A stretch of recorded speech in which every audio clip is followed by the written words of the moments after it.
Obviously, one of the big things about softball that jumps out to me is how much traveling you guys do, especially early on in the season. You were in Arizona, then you were in Florida. How do you keep up with your courses when you're missing so much class time? So the biggest thing is like looking ahead and knowing that I'm going to be gone during this period of time. What do I have to do? Is there an exam? Is there a quiz? One of the nicest things is we do get student excuses before the season starts, and we can hand them out to all of our professors saying, here's when I'll be gone for your class. You know, can I make exams up ahead of time? You know, what can we do with this? I mean, I missed one class already early. I think we were leaving for Arizona, so I just took an exam ahead of time. I know one of the girls, when we went to Florida last year, her professor had the exam proctored by one of our coaches, and then we just mailed it back to him. And, you know, staying on top of course load work, it's, you know, using every free moment you have to do it, because, you know, you don't get that often. So, like, especially if, let's say, a journalism lab gets done early, I take advantage of that, and I'm working on stuff that I didn't think I'd be able to get to that day.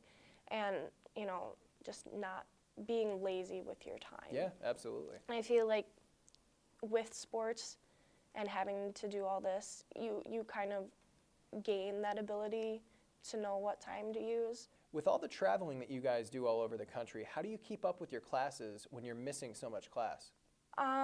Most of the time we actually sleep on the bus. Like early mornings, we left at 3:30 in the morning for Arizona. So yeah, we slept. No one was doing homework on the bus then. And I mean, we've done homework on the bus. Me personally, I don't, just because I have like textbooks. Now if it's just a book or something, that's really easy to read, but like writing stuff down. So I get my sleep on the bus. I stay up a little later to do homework. That's my trade-off. When we're on the road, for me personally, it's hard to do homework because I'm like, oh yay, we're in Arizona, we're in Florida. I really don't want to do stuff.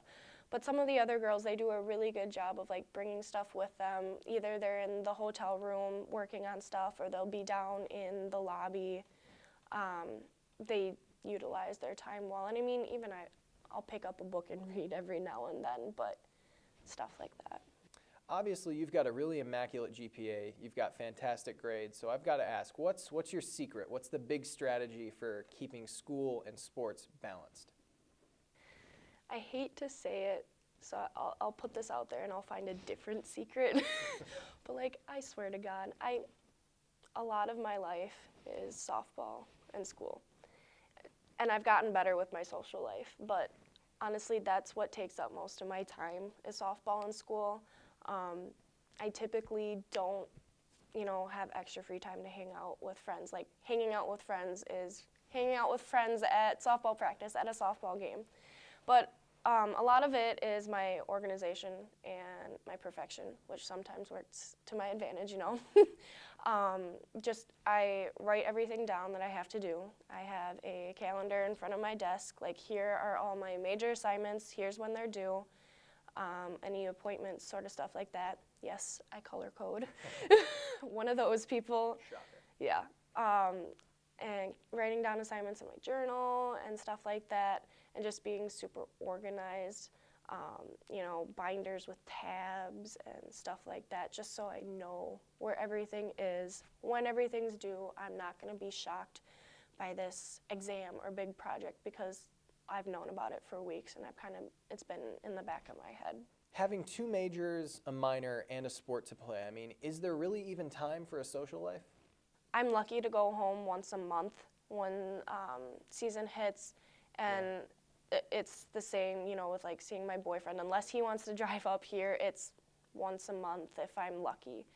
And in terms of like weekends, I actually use my weekends to catch up on homework. If we don't have games, I may spend an afternoon with friends, and again, most of my friends are on the softball team. So like, I get my social life and softball all in one, like with practice or before practice, just hanging out, talking with them. I might go to Horizon, that's where 4 of the girls live, and hang out there. That's kind of our place that we go.